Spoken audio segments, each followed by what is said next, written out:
Assalamualaikum warahmatullahi wabarakatuh. Sahabat-sahabat YouTube yang mudah-mudahan selalu dalam lindungan Allah Subhanahu wa taala. Jumpa lagi di Eldor File. Dalam kesempatan ini saya akan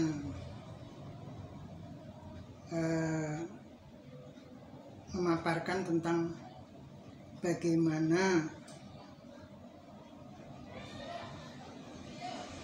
menilai suatu demo secara fair, terutama berkaitan demo yang belakangan ini terjadi. Nah, ini perlu penilaian demo itu kalau bisa dilakukan secara fair, ini bisa bermanfaat bagi atau untuk mengedukasi masyarakat banyak, bagi para pejabat, para decision maker, petugas keamanan, dan juga masyarakat banyak, terutama adalah pelaku-pelaku demonstrasi. Kemarin Kapolri menjelaskan situasi saat ini lewat iNews TV,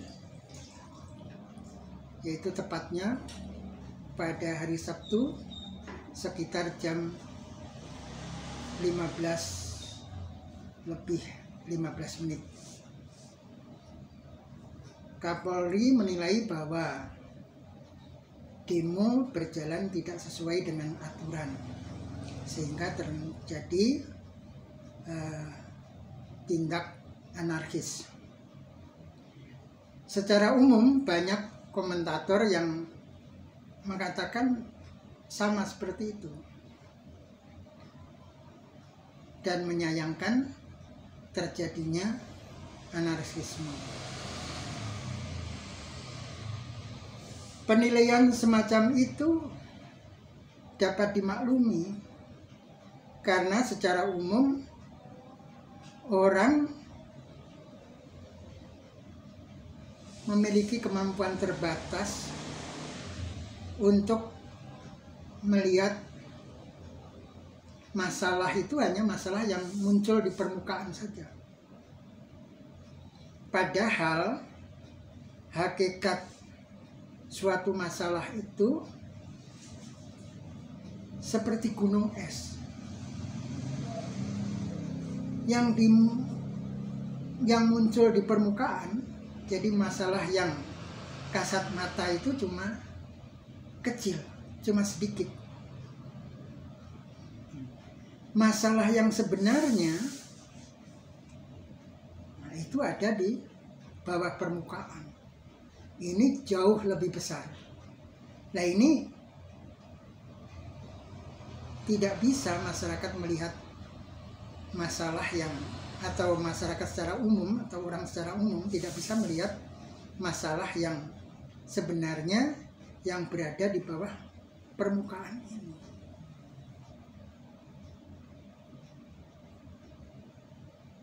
Nah, masalah besar yang ada di bawah permukaan ini bisa diungkap kalau menggunakan atau dengan cara penelitian yang sungguh-sungguh, penelitian yang serius.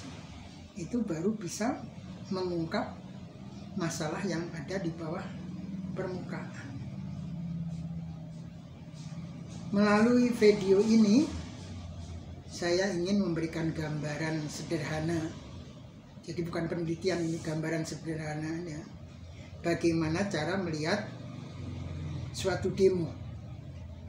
Ini tadi yang di permukaan aja, itu orang tidak bisa melihat secara,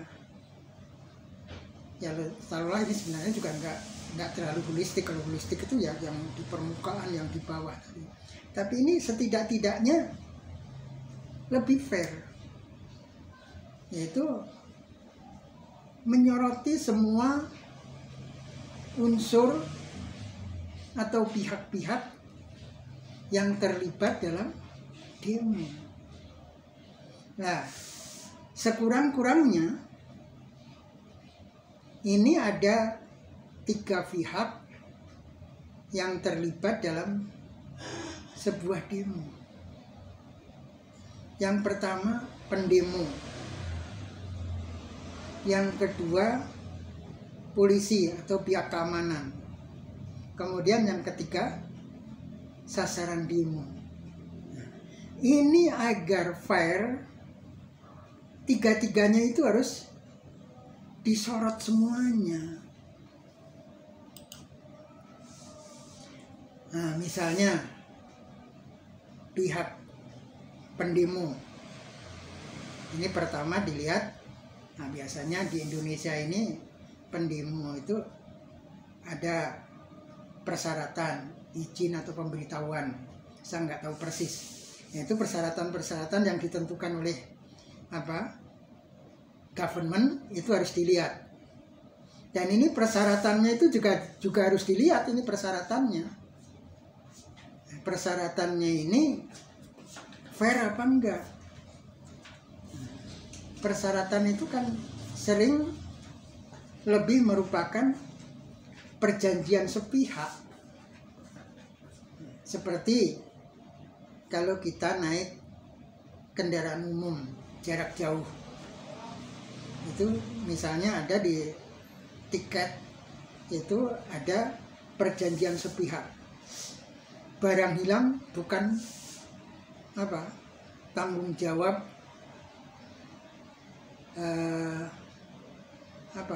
supir dan kenek misalnya. Nah, itu perjanjian sepihak, sudah diatur sebelumnya, tidak melibatkan penumpang. Nah, ini persyaratan demo itu kalau ada peraturan itu dibuat sepihak atau fair, yang melibatkan masyarakat. Nah, kemudian kedua, apakah dari awal sudah chaos? Nah, kan tentu tidak. Awalnya dapat dipastikan tertib. Kapan mulai ada ketegangan? Nah, ada pertanyaan, kenapa?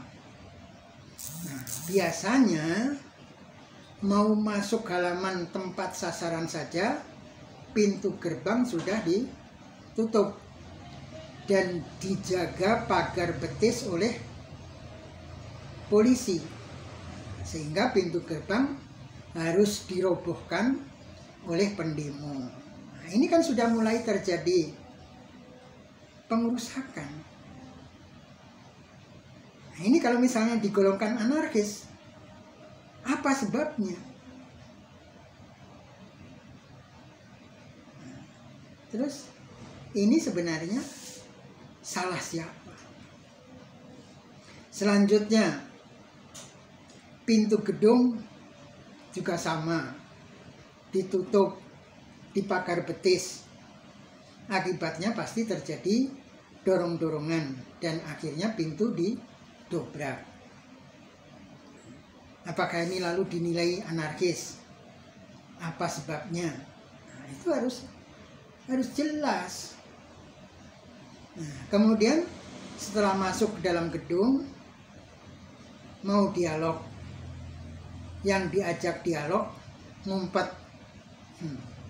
Bahkan ada yang kabur ke kandang bebek. Pasti akhirnya ricuh. Kalau orang hanya bisa melihat permukaan, masalah semu, hampir pasti yang disalahkan pendemo.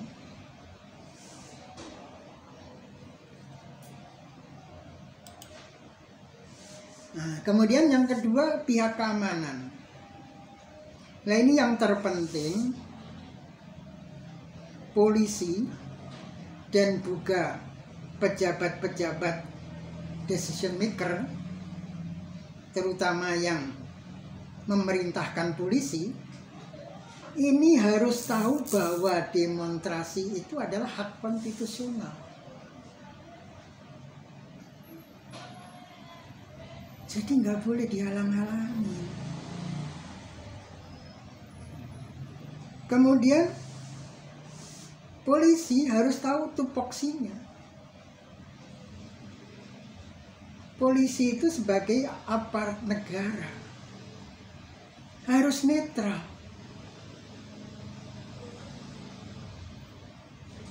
Harus melindungi pendemo dan juga melindungi sasaran pendemo, sasaran demo atau pejabat yang didemo. Dua-duanya harus dilindungi. Seimbang. Kearifan lokal Jawa mengatakan nggak boleh tidak adil, tidak boleh mban cinde mban siladan. Ngerti nggak artinya? Mban cinde mban siladan itu yang satu digendong pakai cinde, pakai selendang, sementara yang satu digendong pakai siladan. Siladan itu sembilu. Nah, betapa perihnya digendong pakai sembilu. Nah, ini harus netral. Nggak boleh melindungi pejabat. Apalagi kalau pejabatnya koruptor. Ini bikin tambah emosi pendemo. Nah, jadi kembali ke tadi, karena demonstrasi itu adalah hak konstitusional, maka dalam melindungi pendemo, polisi tidak boleh menghalang-halangi pendemo, nggak boleh represif, persekusi pendemo. Nah, ini kemarin saya masih melihat orang sudah ditangkap, dipiting sama salah seorang polisi, teman polisi lainnya memukul dari belakang, malah kena bagian belakang kepala. Sebagai laki-laki harusnya tahu, karena paling tidak pernah nonton tinju. Apalagi yang suka mukul itu pasti pernah nonton tinju. Nah, itu nggak boleh dalam tinju itu mukul bagian kepala. Bahaya bagian kepala itu. Otak kecil, orang bisa gegar otak. Nggak boleh persekusi, nggak boleh membubarkan demo dengan gas air mata, water cannon, apalagi sampai disiapkan barakuda. Ini ngadepin siapa? Ngadepin pendemo mahasiswa. Nah, akhirnya kan jadi petaka kan. Demo malah jadi besar. Ini siapa yang disalahkan lagi?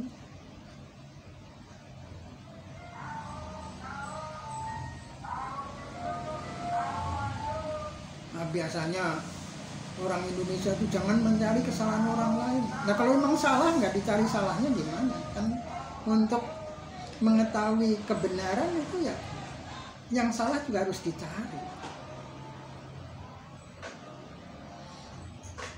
Nah, ini seharusnya kalau polisi tahu bahwa demonstrasi itu hak konstitusi, dan pejabat decision maker itu juga tahu bahwa demonstrasi itu hak konstitusi, maka polisi dalam mendampingi pendemo, misalnya pintu gerbang harus dibuka. Memang nggak kudu dibuka lebar ya. Masalahnya dengan dibuka kecil ini bisa menahan pendemo yang lain. Nah, kemudian lewat pintu kecil perwakilan bisa masuk. Perwakilan bisa masuk. Nah, disitulah polisi itu mendampingi perwakilan. Mendampingi perwakilan. Pintu gedung yang ditutup juga harus dibuka, meskipun tidak dibuka lebar. Yang penting perwakilan dan polisi sebagai pihak keamanan bisa mendampingi.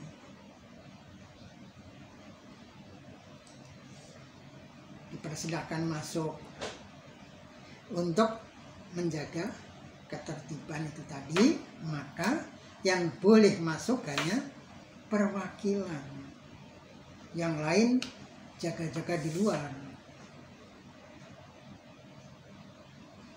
Yang di luar juga nggak boleh ditembakin pakai gas air mata, water cannon. Nah, ini, tapi ini perlu penelitian yang sungguh-sungguh. Ini baru prediksi saja. Dengan ditembakin water cannon, akhirnya kan berantakan. Nah, ketika berantakan itulah bisa masuk penyusup, bisa masuk provokator, bisa masuk pihak-pihak lain. Jadi harus dijaga ketertiban ini sejak awal. Jadi nggak perlu dibubarkan. Kalau dibubarkan itu akan pendemo berantakan. Ketika berantakan, penyusup mudah masuk.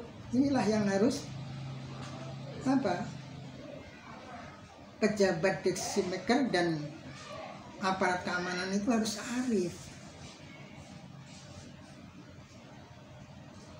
Nah, ketika mau dialog dengan sasaran, polisi tetap mendampingi, menjaga proses dialog supaya tertib.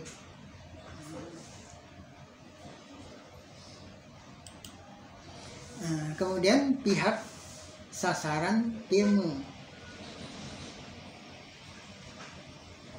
Sasaran pendemo itu kan para pejabat. Dalam konsep Jawa, pejabat, apalagi biasanya ini sudah pejabat tinggi. Ya bupati itu misalnya kan di pusat nggak tinggi, tapi di daerah itu kan pejabat tertinggi di daerah. Konsep Jawa, pejabat tinggi, apalagi pejabat tinggi, itu adalah priayi. Priayi dalam konsep Jawa itu orang yang menjunjung tinggi etika, menjunjung tinggi sopan santun. Nah, supaya dihormati oleh orang lain, oleh rakyat, priayi harus hormat dan santun kepada orang lain. Jangan mentang-mentang dihormati terus kemudian jadi priayi itu seenaknya. Enggak, priayi itu juga santun terhadap orang lain, santun. Nah, priayi itu nggak boleh bicara kasar, apalagi sampai ngumpat dan nantang rakyat, nantang pendemo. Ini fatal itu. Dalam video saya yang lalu sudah saya sampaikan kearifan lokal Jawa, ya orang harus arif, apalagi pejabat itu harus arif, melihat fenomena yang terjadi dan berkembang di masyarakat. Kalau masyarakat sudah ngumpat-ngumpat, bahasa Jawanya misuh, apalagi dengan pisuan yang isinya daftar penghuni kebun binatang, ini serem. Sepengetahuan saya, belum ada selama ini pejabat di Indonesia yang diumpat dengan umpatan yang sedemikian rupa. Daftar penghuni kebun binatang. Apalagi kalau ditambah lagi pisuan Jawa Timur. Pagi-pagi sudah makan pakai pincuk. Pincuk itu tempat nasi yang dari daun, biasanya di warung-warung kecil. Pagi-pagi sudah sarapan pakai pincuk. Lebih serem lagi kalau, tapi ini kayaknya belum, kalau sudah pisuan yang paling mantap dari Jawa Timur sudah keluar, ini sudah benar-benar ini, yaitu misalnya burung gagak bawa petel. Wah, ini ngeri ini kalau sudah keluar itu. Makanya saya sampaikan kita itu harus arif. Jangan sampai masyarakat atau rakyat misuin pejabat.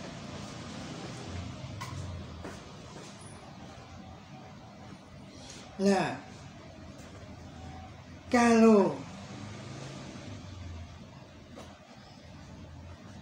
para pejabat sudah bicara kasar terhadap rakyat, maka ini yang berlaku pepatah Betawi, lu jual gue beli.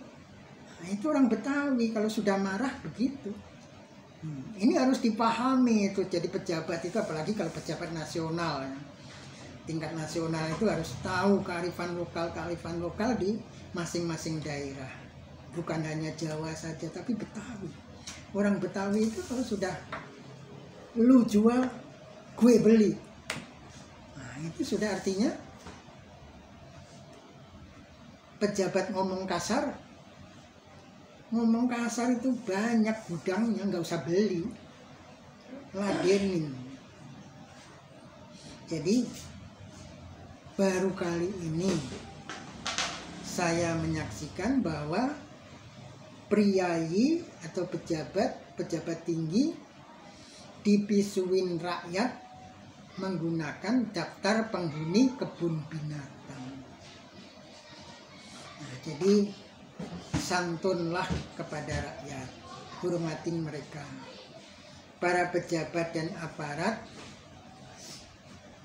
keamanan, yaitu polisi, harus sadar bahwa negara Indonesia itu adalah negara demokrasi. Ini sering diucapkan dalam pidato, tapi di lapangan banyak yang lupa diri. Lupa diri bahwa kedaulatan itu sebagai negara demokrasi pada hakikatnya ada di tangan rakyat. Kalau ada demo, segera temui perwakilan mereka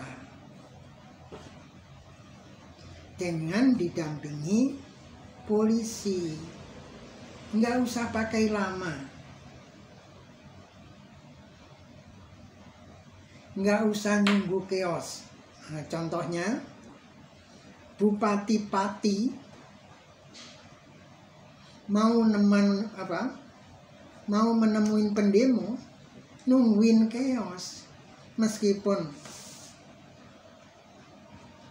masuk ke Barakuda, tapi kan akhirnya ditimpukin juga karena sudah nunggu keos, sudah nunggu masyarakat memuncak. Padahal dari awalnya sudah marah karena ditantangin. Jangankan 5.000, 50.000 juga saya hadapin. Nah, 50.000 penduduk berapa sih? Nggak usah kulakan, nggak usah beli,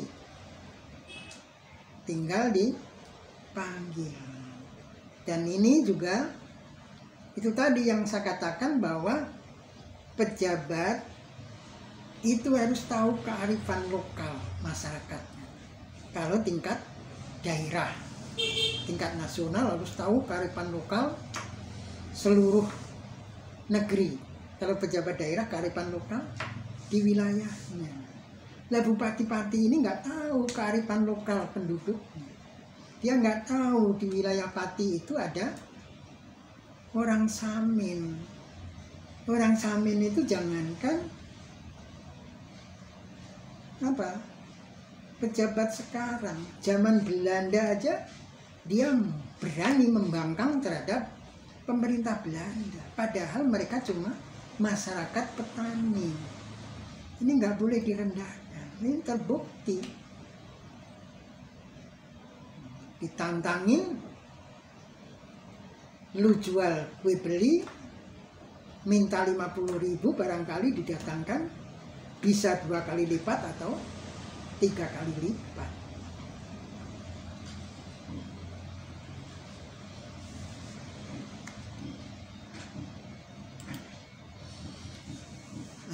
Ini sebenarnya hanya ilustrasi sederhana saja.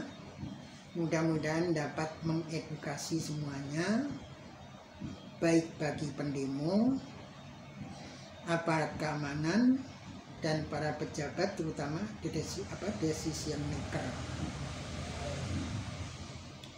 Untuk menyelami, melihat kaki gunung es yang berada di bawah permukaan, artinya untuk mengetahui masalah yang sebenarnya itu perlu ada penelitian.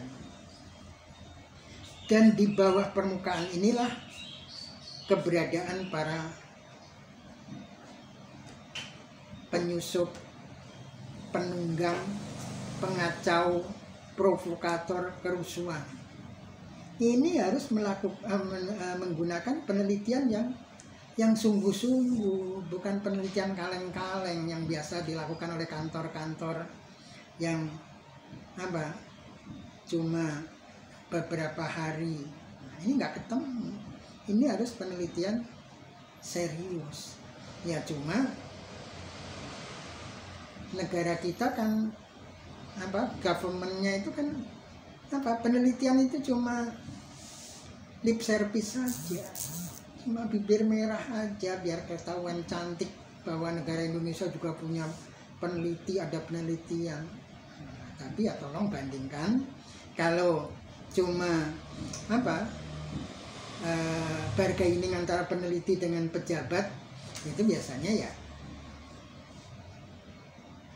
seperti antara karyawan pabrik dan bosnya. Bosnya inginnya karyawan kerja keras, gajinya kecil.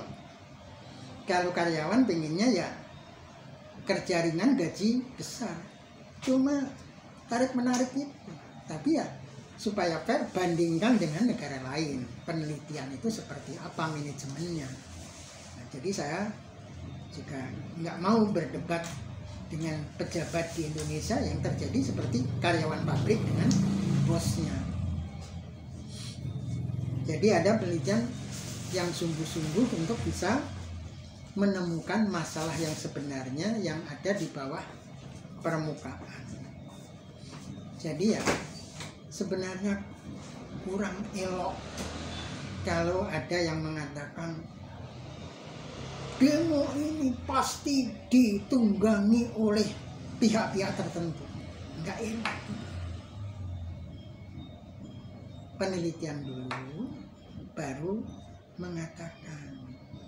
Ya kalau di awalnya mudah-mudahan demo itu sebenarnya kalau pengen nggak terjadi chaos ya itu tadi. Pendemo persyaratannya jelas. Terus dikawal sejak awal. Pintu gerbang nggak usah ditutup, buka kecil aja, yang penting perwakilan bisa masuk dan didampingi terus oleh polisi. Nggak usah disemprot pakai water cannon, pakai gas air mata, nanti terjadi pendemo itu berantakan, menjadi tidak terkoordinir, akhirnya masuk penyusup, masuk provokator. Jadi supaya tetap tertib kan, kalau yang demo yang bagus itu kan setiap beberapa kelompok itu ada pengawalnya atau komandan yang lapis berapa lah untuk mengawasi kelompok itu supaya tidak disusupi orang lain. Saya pernah menyaksikan aksi 212 FPI itu kayak gitu. Ada beberapa kelompok orang itu ada yang mengawasi di situ sehingga ketahuan kalau ada penyusup. Tapi kalau ini dibikin chaos, mereka lepas dari komandannya, akhirnya masuk penyusup nggak ketahuan. Nah, jadi jagalah keamanan ini dari awal sampai kemudian masuk gedung, dialog tetap dikawal, pasti aman itu.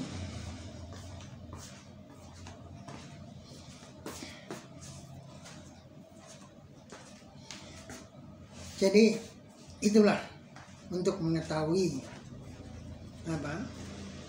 hakikat masalahnya itu harus melakukan penelitian untuk bisa melihat bagian gunung es yang lebih besar yang berada di bawah permukaan. Barangkali sampai di sini yang bisa saya sampaikan, mudah-mudahan bermanfaat bagi kita semua. Assalamualaikum warahmatullahi wabarakatuh.